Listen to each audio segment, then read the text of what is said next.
श्री सद्गुरुभ्यो नमः। सत्संगाष्टकम्। सत्संगं कुरु भो मित्र, शास्त्रसम्मतमेव च। तस्मान्नमामि सत्संगं, सत्संगान् मोक्षमाशृणु। बालकः कश्चिदाप्नोति देवर्षिर्नारदोऽपि वै, सत्संगात् ब्रह्मपुत्रत्वम्। सज्जनसंगमा भजे। सज्जनसंगतिर्ज्ञानप्रदात्री, येन भाग्यवान् धन्यः पूज्यः त्रिलोके च। सज्जनसंगमा भजे।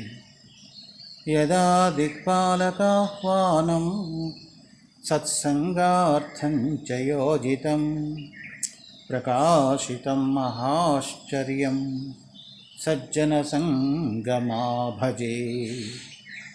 मण्डूकज्ञानमाप्नोति नरः कोपस्थवत् खलु, सत्संगाद् वर्धते ज्ञानं सज्जनसंगमा भजे। किं न करोति सत्संगः, शान्तिदान्तिशमादयः। सुखदुःखसमत्वं च सज्जनसंगमा भजे। पापाद्भीतिरहिंसा च, भूतदया च रक्षणं।